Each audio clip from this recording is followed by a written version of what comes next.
ऐसी पुलिस किस काम की जो रक्षक से भक्षक बन जाए और फिर जाते जाते धमकी देते हैं कि देखो तुमने हमारी बात नहीं सुनी थी। उसका हश्र देख लिया, पति भी डर गया, ससुर भी डर गया। महिला ने कहा नहीं, मैं तो चुप नहीं बैठने वाली हूँ। बेल पे आके उनका पहला काम ये था कि इस महिला को सबक सिखाना है। 4 लोग आते हैं, महिला के घर आते हैं और दरवाज़ा बोल्ट करते हैं और पति और ससुर के सामने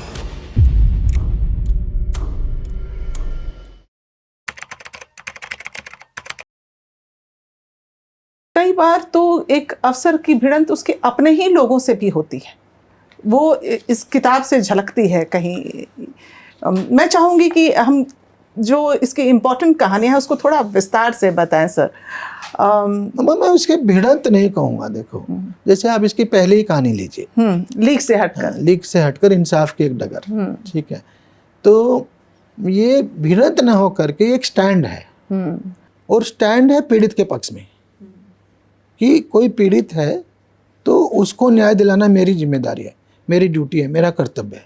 और अगर इस रास्ते में कोई भी आ रहा है तो आई मस्ट पनिश हिम और हर।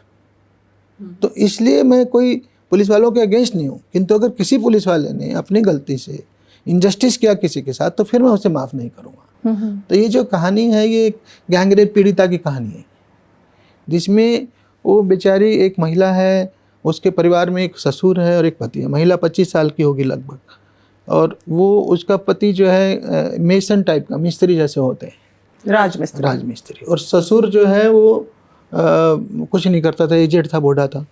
तो इनके गांव में जो है इलेक्शन टाइम पे लोग आए, वोट मांगने आए, प्रधानी के इलेक्शन में, सरपंच कह लीजिए, और इन्होंने जिसको वोट नहीं दिया बाई चांस वो लोग प्रधान बन गए। तो उन्होंने, पता तो चल ही जाता है गाँव में आजकल सब, तो उन्होंने इलेक्शन होने के बाद 4 लोग आते हैं, महिला के घर आते हैं और दरवाज़ा बोल्ट करते हैं और पति और ससुर के सामने गैंगरेप करते हैं चारों, और फिर जाते जाते धमकी देते हैं कि देखो तुमने हमारी बात नहीं सुनी थी। उसका हश्र देख लिया, अब आगे इसमें पुलिस को रिपोर्ट नहीं करना, नहीं तो फिर देखना क्या होगा तुम्हारे साथ। पति भी डर गया, ससुर भी डर गया। महिला ने कहा नहीं, मैं तो चुप नहीं बैठने वाली हूँ, इतना मेरे साथ जाती हुई। तो उसने पुलिस में केस रिपोर्ट किया, पुलिस ने केस दर्ज भी कर लिया, FIR हो गई, अरेस्ट भी हो गई, चारों जेल चले गए। किंतु हमारी जो आपराधिक न्यायिक व्यवस्था है, अभी आपने देखा हमारे मुंबई ट्रेन, उसके एक्यूज भी बरी हो गए हाई कोर्ट से। तो मालेगांव, हाँ, तो जो भी है, मतलब इसमें हम तो एक पर्टिकुलर ब्रांच नहीं, मैं पूरे क्रिमिनल जस्टिस सिस्टम की बात कर रहा हूँ। तो उसमें फाइनली वो लोग बेल पे बाहर हो गए 6 महीने बाद। बेल पे आके उनका पहला काम ये था कि इस महिला को सबक सिखाना है, नहीं तो हमारी तो गांव में कुछ बची ही नहीं, कौन सुनेगा हमारी। दबंग लोग थे। तो इस बार उन्होंने रास्ता टेढ़ा अपनाया, इस बार पुलिस को यूज करते हैं। पुलिस ने हमें जेल भेजा, पुलिस से इसके पति को जेल भिजवा देते हैं। तो पुलिस में सेटिंग किया दरोगा जी के साथ और उसके पति पे चरस का केस बना दिया कि इसकी साइकिल के गद्दे के नीचे रखी थी, सीट के नीचे। पति जेल चले गए, घर में महिला अकेली, और जो है एक ससुर, उसको भी उसी को खिलाना, क्या करे बेचारी। या तो जाके उन्हीं के पैर पकड़े, माई बाप माफ़ कर दो, गलती हो गई हमसे, या फिर बेचारी सुसाइड करे, और क्या करे।